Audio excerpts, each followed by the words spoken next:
This is a review, a Comic Talk 360 review of a classic comic book series that surprisingly over the years have lost favor tremendously. I remember when this book came out, it was in multiple parts. It involves Batman and Robin, and the title was simply called The Definite Family. Not to be confused with the rebooted version. I'm talking about the original, the OG version, the original storyline that led to probably the most dramatic death of one of the most iconic heroes, Robin. Or was it? I'm going to be very, very brief on this one because I think that many people don't understand just how low of value the original Definite Family series had become. To the point where even comic book collectors was kind of surprised. Now, over the years, I didn't really get much thought of it. I was actually happy I got it for relatively cheap. A big story angle like this sometimes can run over anywhere between $60 to even $100. However, that was not the case with this series. Over the years, it dropped in value. In fact, it dropped so much that people don't even mention it by name anymore. I don't know how the new Definite Family series have taken place. I haven't read it, so I can't really tell you my own opinion on it. I can tell you what I did read. I need to say the decisions that they made when I read the comic book and remember it when I read it again was very, very smirky, if I can say it in better terms of words. The reason why is that I didn't agree with the method they have done, and I was kind of surprised at how they took that route. It was also a dark period where comic books becoming more darker, more adult-oriented. This was one of them. But the most important thing about this this whole series is that it just felt like you got this storyline with Jason Todd, and this is also very important. You know, he's not like Batman. He's pretty much of a loose cannon. Yet he had found out information about his mother's whereabouts. Went to see his mother. It was a touching moment where his mother and Jason Todd actually connect. It was a great moment in comic books. They could actually talk out their differences. He wanted to be with his family. Even Bruce Wayne felt this was not his time to be there and allow them to actually have some time to themselves. And then you had the Joker, who was in Saudi Arabia for some reason. And it was like, why is he here? Honestly, seriously, why was he here? How is he going to play into all this? And he played into it all right in a way that was disturbing, shocking, and just pretty much off the cuff. And I'm going to say right now, when Robin died in this comic book, which he died brutally, he got beat up to an inch of his life with a crowbar. That should have killed him right there. But to add insult to injury, he was then exploded in a warehouse along with his mother. Both of them died. Mother stayed dead. Jason Todd, as you all know, came back as the Red Hood. And that's just a whole story by his own admission. But in this situation, his death was like, what did I just see here? What the hell just happened? And it just really just scratched my head when I read into the comic book and how that hell went down. But really what made it down sour note with me was after the fact. You know, as you all know, Bruce Wayne came back with the body of Jason Todd, and you had Superman basically trying to comfort him and everything else. He's getting mad at Superman, basically hitting him unwisely. Superman took the hit, basically following along with the hit, because if he would have just stand still and let Batman punch him, his whole entire hand would have been shattered. We didn't find out. Out of left field, after all what Joker did, he comes back as an ambassador for the UN? Are you kidding me? Who makes it? I don't care how bad the country is that he came from. You're not making Joker a UN ambassador, which makes him untouchable. This makes no sense at all. What even make no sense is how Batman didn't just ran after him. But again, he didn't have any proof until Joker opened his mouth and told him what he did without actually realizing what he said. I don't get this storyline. I really don't. It started out so strong and then it started so weak with the last chapter of the story. How he wanted to basically destroy the consulate of the UN by using biological terror. only to have Batman have that conflict where he fell in the water and he wasn't really sure whether he was alive or dead. Okay, that's it. We're gonna end it like that. All right. First thing, I look. If you think I hate the story, I actually don't. I actually thought for the beginning part, I actually thought it was good. I actually was having fun with it. I actually was involved. I was invested in the story. It was that last chapter after the death of Jason Todd, Robin. It really just. It's almost like they didn't have nothing to do. It almost like they had to figure out a way to blend them into the series, how to end the series, and it ended kind of flat after you just basically gave us this big build up, seeing this shock climax to end like that. It's just like, really, this is the best you can give me? This is the ending you choose to go with? All right. Now on the upside, it did lead us to a very interesting story of another Robin, which many people consider to be the most loved Robin since Dick Grayson. And that's where the problem, I think, really lies. Jason Todd's characteristic of Robin. When you talk about the death in the family, you just cannot help but talk about Jason Todd and how he died and what led to his death. Because here's the thing. It really wasn't the writer's decision to kill him off. In fact, the writers was very happy with the way Jason Todd's story arc was going. He probably would have stayed alive if they didn't make probably one of the most craziest decisions I think ever made in comic history, and that's went with a poll to let the fans decide. That was a big mistake because people couldn't get over the fact that Dick Grayson was no longer Robin, and the fact that Jason Todd was not written as what you consider a likable character. Funny thing about it is, I thought that Jason Todd's character was fine. It brought a new dynamic to the Dark Knight that I actually have not even thought of. In fact, they continued that with pretty much one of my personal favorite Batman anime series, Under the Red Hood. Where, he's not like Bruce Wayne. He is not going to think like Bruce Wayne. He will never be like Bruce Wayne.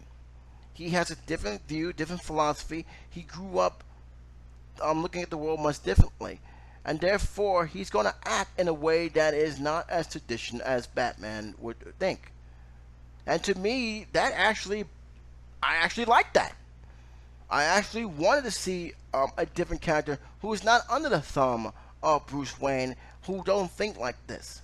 Now, of course, it didn't help matters that Dick Grayson felt that he was a loose cannon and he should not be able to, that he shouldn't be his partner. He felt that he is too out of control.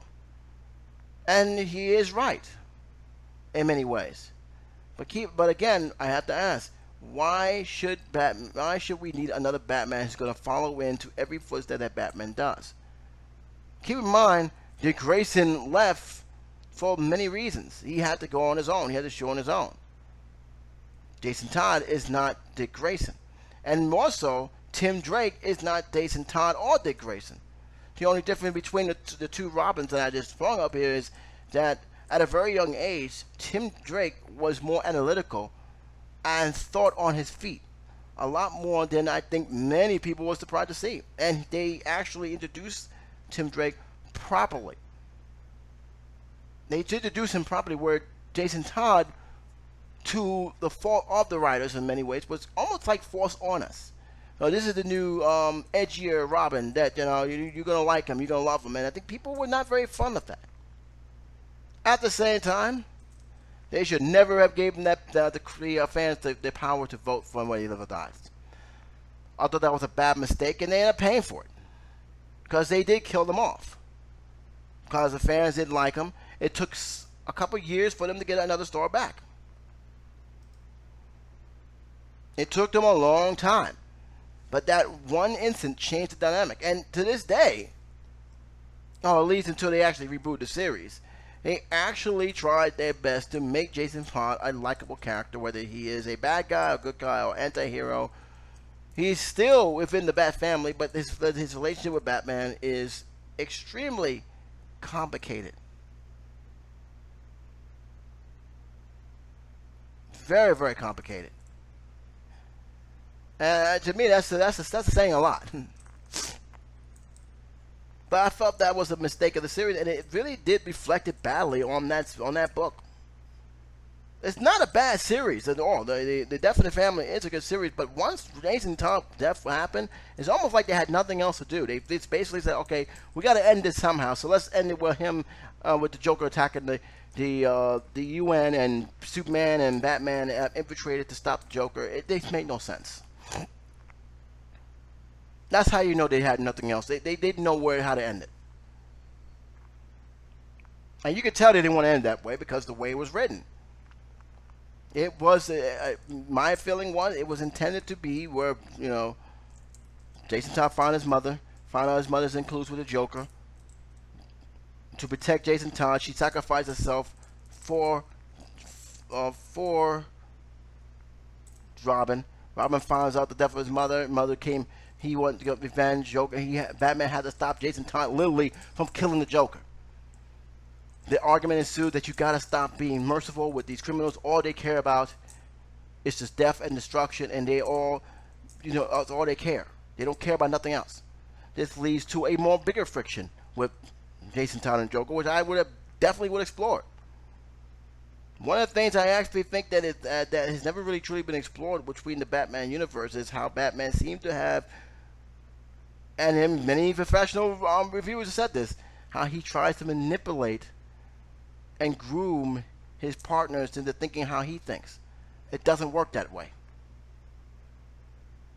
And I think this is the biggest, I think they missed a great opportunity with that. I did not expect the mother to be alive much longer as long as she was in cahoots with Joker. I didn't see it. But I did not expect him to kill off Robin in the process. And to be frankly honest with you, if you want honest, I didn't even know there was two Robins. I thought that was Dick Grayson that died. It turns out it wasn't. I knew about Nightwing, but I didn't put two to two together until later on. I was like still a kid back then.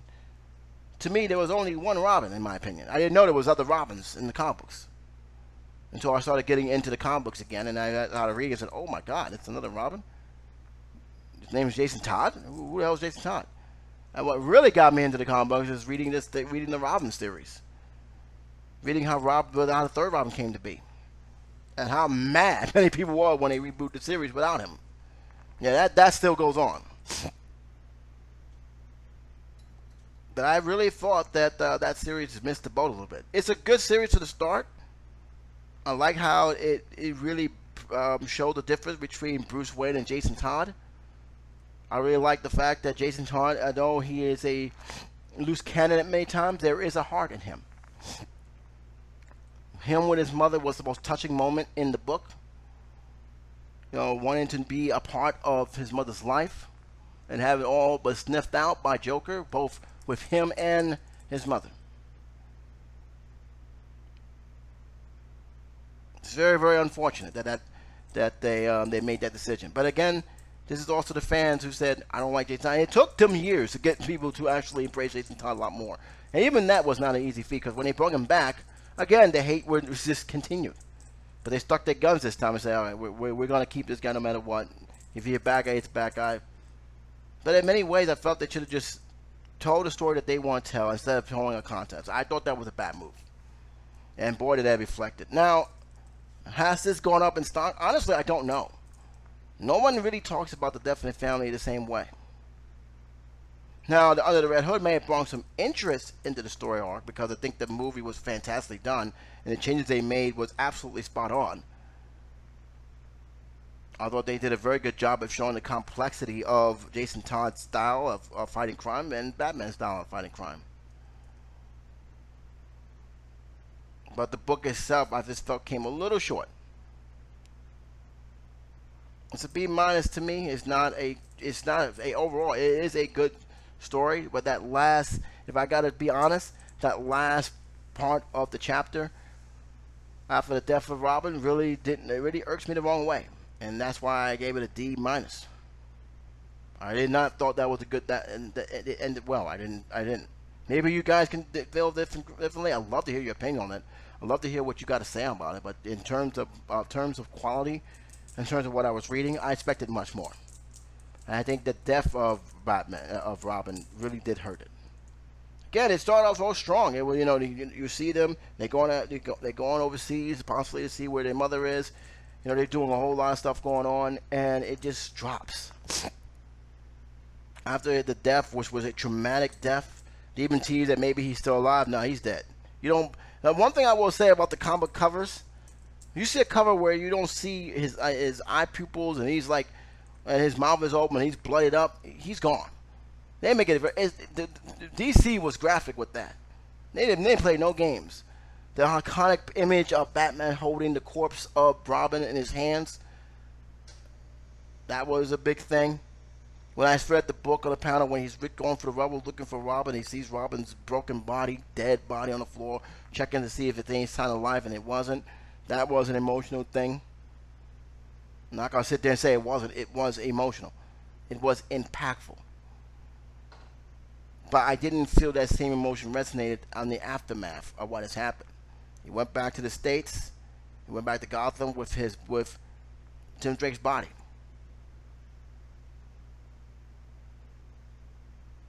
At that point, you did know he wanted to kill the Joker at that point. Didn't get his opportunity, of course. Fell into the water, disappeared. No one had seen him, and, as usual, disappeared for a while, come back. The whole cycle starts all over again.